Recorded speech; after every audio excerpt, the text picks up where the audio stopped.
dimana setiap negara wajib memiliki sistem pendidikan yang baik termasuk di Indonesia. Sistem pendidikan di Indonesia diatur dalam Undang-Undang Nomor 20 Tahun 2003 Pasal 1 Ayat 1 tentang Sistem Pendidikan Nasional atau Sisdiknas yang bertujuan untuk meningkatkan kualitas pendidikan sesuai dengan amanat Undang-Undang Dasar 1945. Sistem pendidikan Indonesia harus dijalankan dengan prinsip-prinsip demokratis, berkeadilan, dan tidak diskriminatif. Pendidikan harus menghormati nilai-nilai hak asasi manusia, agama, budaya, serta kemajemukan bangsa. Selain itu, pendidikan harus berlangsung sepanjang hayat dan memberdayakan peserta didik dengan memberikan contoh, membangun kemauan, dan mengembangkan kreativitas. Proses pendidikan juga mengutamakan budaya membaca, menulis, dan berhitung bagi masyarakat, serta melibatkan seluruh komponen masyarakat untuk meningkatkan mutu pendidikan. Pengertian pendidikan sendiri merupakan sebuah sistem yang terdiri dari berbagai komponen yang memiliki fungsi berbeda namun saling terhubung untuk mencapai tujuan pendidikan nasional. Menurut Mudia Harjo, pendidikan nasional adalah sistem yang diselenggarakan oleh negara untuk mewujudkan hak bangsa dalam menentukan nasibnya, terutama dalam bidang pendidikan secara struktural. Pendidikan nasional mencakup seluruh kegiatan pendidikan yang direncanakan, dilaksanakan, dan dikendalikan untuk mencapai tujuan nasional. Di pengertian tersebut dapat disimpulkan bahwa sistem pendidikan nasional berfungsi secara sistemik dan sistematis. Jika fungsi ini berjalan dengan baik, maka semua komponen pendidikan akan terintegrasi untuk mencerdaskan kehidupan bangsa yang merupakan tujuan utama dari pendidikan nasional. Di sini saya akan menjelaskan sedikit tentang suprasistem pendidikan nasional. Suprasistem pendidikan nasional adalah kerangka yang lebih luas yang mempengaruhi dan dipengaruhi oleh pendidikan itu sendiri. Ada beberapa faktor yang turut membangun suprasistem pendidikan nasional ini. Salah satunya adalah tujuan pembangunan nasional. Isi dari tujuan pembangunan nasional adalah menjadikan pendidikan sebagai sarana untuk mendorong keadilan, kemakmuran, dan kesejahteraan masyarakat, dan juga menghasilkan sumber daya manusia yang berkualitas. Selanjutnya ada faktor sosial budaya. Di saat norma, budaya, dan tradisi di masyarakat turut mempengaruhi pembentukan kurikulum, metode pembelajaran, dan juga lingkungan belajar. Serta pendidikan mampu berkolaborasi dengan sosial budaya untuk bisa melestarikan dan mengembangkan budaya yang sudah ada. Selanjutnya ada faktor ekonomi. Kebutuhan pasar kerja, pengembangan ekonomi mempengaruhi jenis keterampilan dan pengetahuan yang diajarkan di sekolah ataupun di instansi pendidikan. Dan pendidikan juga turut menghasilkan tenaga kerja yang berkualitas dan berdaya saing. Dan juga ada faktor politik, di mana kebijakan, anggaran, undang-undang turut mempengaruhi arah dan kualitas pendidikan. Dan juga pendidikan mengajarkan kepada seluruh masyarakat dan juga tenaga didik untuk menjaga nilai-nilai demokrasi.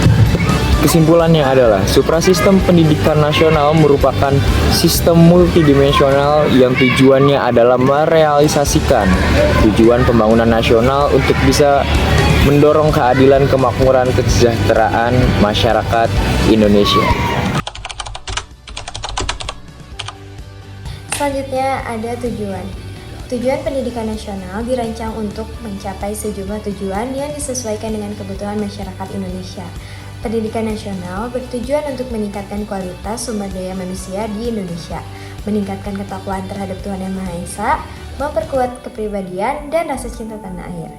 Pendidikan nasional juga bertujuan untuk menumbuhkan pembangunan yang dapat membangun diri yang bertanggung jawab atas pembangunan bangsa.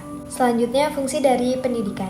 Terdapat pada pasal 3 Undang-Undang Nomor 20 Tahun 2003 menjelaskan dasar, fungsi, dan tujuan sistem pendidikan di Indonesia. Disebutkan bahwa untuk mencerdaskan kehidupan bangsa, pendidikan nasional bertanggung jawab untuk menumbuhkan kemampuan dan membentuk karakter dan beradab bangsa yang berharga. Fungsi yang pertama, mengembangkan kemampuan. Sistem pendidikan di Indonesia yang berlaku secara nasional berfungsi sebagai sarana untuk meningkatkan kemampuan peserta didik, sehingga mereka dapat berkontribusi dalam pembangunan negara dengan meningkatkan kemampuan intelektual, fisik, dan emosional mereka. Fungsi selanjutnya dari sistem pendidikan Indonesia adalah untuk membentuk karakter dan peradaban bangsa yang bermartabat dalam rangka mencerdaskan kehidupan bangsa. Dalam hal ini, sistem pendidikan harus berfungsi sebagai alat untuk membangun karakter siswa sehingga mereka dapat menjadi warga negara yang bermoral dan berkontribusi positif bagi masyarakat. Ada visi dan misi dari sistem pendidikan nasional. Visi Pendidikan Nasional Indonesia menurut Kemdikbudristek yaitu mendukung visi Presiden untuk mewujudkan Indonesia maju yang berdaulat, mandiri, dan berkepribadian. Hal ini tercapai melalui pembentukan karakter pelajar Pancasila yang memiliki kemampuan berpikir kritis, kreatif, mandiri, beriman, berakhlak mulia, serta mampu bergotong royong dan menghargai keberagaman global. Adapun misi Kemdikbudristek yaitu yang pertama mewujudkan pendidikan yang merata, berkualitas, dan berkelanjutan dengan dukungan infrastruktur dan teknologi. Yang kedua, melestarikan dan memajukan kebudayaan serta mengembangkan bahasa dan sastra. Dan yang terakhir, mengoptimalkan peran seluruh pihak untuk mendukung transformasi dan reformasi dalam pengelolaan pendidikan dan kebudayaan. Dalam sistem pendidikan nasional memiliki kelembagaan dan program pendidikan. Kelembagaan dibagi menjadi dua. Yang pertama ada jalur pendidikan dan jenjang pendidikan. Dalam jalur pendidikan dibagi menjadi tiga. Yang pertama ada jalur formal, non-formal, dan informal. Jalur pendidikan formal diatur oleh pemerintah dan memiliki standar secara nasional. Contohnya kayak pendidikan dasar, pendidikan menengah, dan pendidikan tinggi. Yang kedua, ada jalur pendidikan non-formal. Biasanya berfungsi untuk menambah, mengganti, dan melengkapi pendidikan formal. Contoh salah satunya adalah bimbel. Yang terakhir, ada jalur pendidikan informal. Jalur pendidikan informal biasanya dilakukan dalam keluarga atau membentuk komunitas belajar mandiri. Kelembagaan selanjutnya yaitu jenjang pendidikan. Jenjang pendidikan ini dibagi menjadi tiga. Yang pertama, jenjang pendidikan dasar. Yang kedua, jenjang pendidikan menengah. Contohnya SMA, MA, SMK, dan MAK. Dan selanjutnya ada jenjang pendidikan tinggi.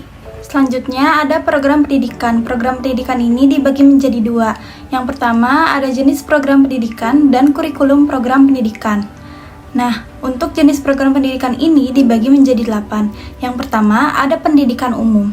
Pendidikan ini bertujuan untuk memperluas dan mempersiapkan siswa untuk mengikuti jenjang pendidikan yang lebih tinggi. Yang kedua, ada pendidikan kejuruan yang dirancang untuk menyiapkan siswa untuk dipekerjakan di bidang tertentu. Yang ketiga, ada pendidikan akademik. Pendidikan ini adalah pendidikan tinggi, contohnya sarjana atau pasca sarjana. Yang keempat, ada pendidikan vokasi untuk mempersiapkan siswa untuk dipekerjakan yang membutuhkan keahlian khusus. Selanjutnya, ada pendidikan profesi dan keagamaan. Dua pendidikan ini sama dengan pendidikan vokasi yang membutuhkan keahlian khusus.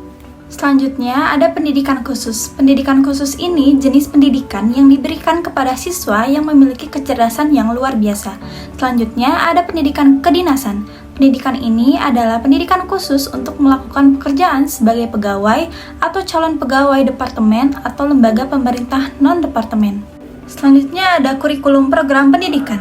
Kurikulum ini dilaksanakan untuk mendukung program pendidikan dan memberikan bekal pengetahuan, sikap, dan keterampilan bagi peserta didiknya. Kurikulum ini dibagi menjadi dua. Yang pertama, kurikulum nasional dan kurikulum muatan lokal. Kurikulum nasional. Kurikulum nasional ini bertujuan untuk membangun potensi siswa agar menjadi pribadi yang beriman, bertakwa baik, dan warga negara demokratis. Kurikulum ini juga mencakup tujuan institusional dan pengalaman belajar, mencakup kompetensi seperti pengetahuan, keterampilan, nilai, dan sikap. Menteri atau pimpinan lembaga pemerintah non-departemen menetapkan kurikulum ini yang berlaku secara nasional di seluruh Indonesia dengan standar yang sama. Selanjutnya ada kurikulum muatan lokal. Kurikulum ini bertujuan untuk melestarikan dan mengembangkan kebudayaan daerah Indonesia yang beragam. Program ini juga mengajarkan tentang lingkungan alam, sosial, dan budaya lokal.